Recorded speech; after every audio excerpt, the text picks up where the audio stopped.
Phone করে ডেকে নিয়ে গুলি করে হত্যা করা হয়েছে। 2 মাসের শিশু সন্তানকে আগুনে পুড়িয়ে ও নিজের মাকে কুপিয়ে হত্যার অভিযোগ উঠেছে। শেওড়াপাড়ায় একটি আবাসিক হোটেলে সারা রাত আটকে রেখে এক নারীকে সংঘবদ্ধ ধর্ষণের অভিযোগ উঠেছে। শ্রীনগরে এক্সপ্রেসওয়েতে শাহিদা আক্তার নামের এক তরুণীকে গুলি করে হত্যা। মধ্যরাতে কিশোরীকে সংঘবদ্ধ ধর্ষণের চাঞ্চল্যকর ঘটনায় দিনভর উত্তাল কক্সবাজারের চকরিয়া। কান্না আহাজারি থামছে না জারা হায়াত খানের পরিবারের। রাজধানীতে 5 জন মিলে ধর্ষণ ও হত্যার পর হাতির ঝিলে ফেলে দেওয়া হয় 8ম শ্রেণীর ওই কিশোরীর মরদেহ। ঢাকা রাজশাহী রুটে ইউনিক রোড রয়্যালসের একটি বাসে ডাকাতি এবং ধর্ষণের ঘটনায় পুরো দেশে তোলপাড় চলছে। ছিনতাইয়ের স্বর্গরাজ্য রাজধানীর মোহাম্মদপুর। বাসার সামনেই ভয়াবহ ছিনতাইয়ের শিকার হন এক দম্পতি। পাবনার ঈশ্বরদীতে প্রকাশ্যে এক যুবলীগ কর্মীকে গুলি এবং কুপিয়ে হত্যা করেছে দুর্বৃত্তরা। চট্টগ্রামের রাউজানে এক ব্যবসায়ীকে প্রকাশ্যে গুলি করে হত্যা করেছে সন্ত্রাসীরা। মসজিদে ঢুকে নামাজরত মুসল্লিদের উপর হামলা চালানোর অভিযোগ উঠেছে। এ ঘটনায় মসজিদের সেক্রেটারি সহ 4 জন আহত হয়েছেন। দুপক্ষের সংঘর্ষে রণক্ষেত্র খুলনা প্রকৌশল বিশ্ববিদ্যালয় কুয়েট।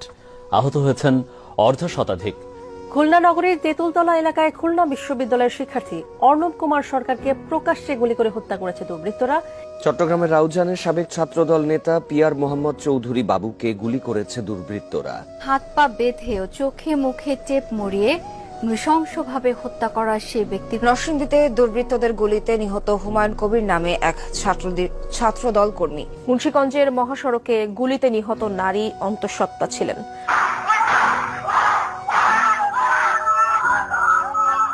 সুমন হালদারকে প্রকাশ্যে গুলি করে হত্যার। হোটেল সিগালের সামনের রাস্তায় হাঁটছিলেন গোলাম রাব্বানী টিপো। এ সময় কাছ থেকে তার মাথায় গুলি করে পালিয়ে যায় দুর্বৃত্তরা। কুষ্টিয়ার দৌলতপুরে এক ইউপি চেয়ারম্যানকে ইউনিয়ন পরিষদ কার্যালয়ের ভেতরেই গুলি করে হত্যা করেছে দুর্বৃত্তরা।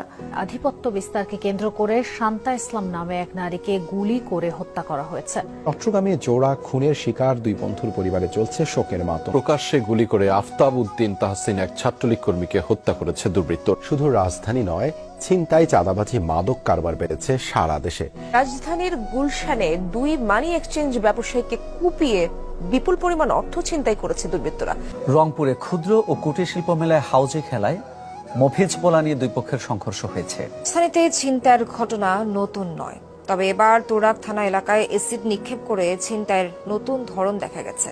এক মা ও তার 2 বছরের সন্তানকে এসিড মেরে ছিনতাইয়ের ঘটনা ঘটেছে। নারায়ণগঞ্জ বন্দরে দেওয়ানবাগ দরবার শরীফে ভাঙচুর অগ্নিসংযোগ করেছে দুর্বৃত্তরা। ঝিনাইদহের শৈলকুপায় 3 জনের গুলিবিদ্ধ মরদেহ উদ্ধার করা হয়েছে।